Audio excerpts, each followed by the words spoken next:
dans les axes fondamentaux de fonctionnement d'une fondation à laquelle la Matmut avait participé de tout temps, depuis l'origine en tant que membre fondateur, et par la suite on avait continué à participer, c'est la Fondation de l'Avenir pour la recherche médicale appliquée. Aussi, et compte tenu des liens existants entre la Matmut, la Fondation de l'Avenir, dont le président Étienne Cagnard est membre du conseil d'administration de la Matmut, même vice-président, on a examiné la façon de placer la Fondation Paul Bento sous égide de la Fondation de l'Avenir. Voilà comment s'est fait ce montage. Je me souviens très bien, puisque j'arrivais à la Fondation de l'Avenir. Et ça a été un challenge extrêmement intéressant parce qu'il fallait impérativement de continuer à développer la Fondation de l'Avenir et en même temps de ne pas faire de la Fondation Paul Bento, ce que j'appellerais un clone de la Fondation de l'Avenir, mais qu'elle ait bien un champ dédié,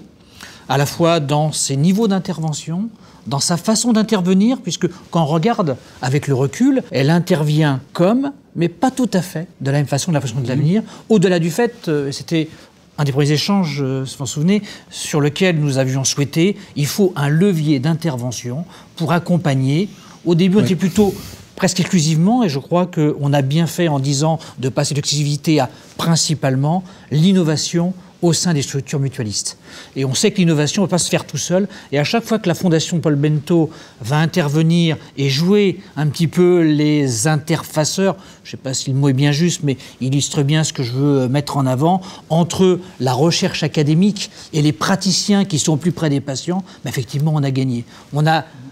insuffler l'esprit de la Fondation de l'Avenir, mais on a développé finalement une méthode singulière qui, effectivement, au bout de 10 ans, fait ses preuves, même si on reste toujours très humble dans la mise en avant de ce que nous avons permis. Ce n'est pas nous qui l'avons fait. Ce n'est pas la Fondation Paul Bento qui l'a fait. Ce sont les praticiens, ce sont les chercheurs. La Fondation de l'Avenir, nous avons souhaité la soutenir depuis sa création, qui est bien plus ancienne. Ce dont on peut se réjouir aujourd'hui, c'est que le modèle que nous avons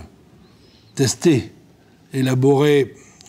lors de la naissance de la Fondation Paul Bento, la Fondation de l'Avenir a pu le dupliquer, que ce soit avec des mutuelles ou des organismes mutualistes du Code de la mutualité ou du Code des assurances, mais le modèle a trouvé à se répliquer. Et ça, c'est quand même quelque chose d'intéressant et d'important pour permettre à la Fondation de l'Avenir d'avoir un rayonnement plus large, plus général. Les fondations sous égide prenant en charge des secteurs particuliers, à chaque fondation sous égide qui rejoint la Fondation de l'Avenir, c'est un petit peu du champ naturel de la Fondation de l'Avenir qui se rétrécit, ce qui lui permet de concentrer ses forces. Et sous l'égide unique de la Fondation de l'Avenir, qui prend un rôle, en l'espèce, un rôle fédérateur, qu'on arrive et qu'on arrivera à avoir une meilleure couverture des besoins, une meilleure action globalement pour l'ensemble des structures qui participent, sans qu'il ait été besoin de grandes déclarations, de grands traités, ni quoi que ce soit. Il y a une coopération, une vraie mutualisation des actions qui se met en place et qui permet un renforcement de l'efficacité.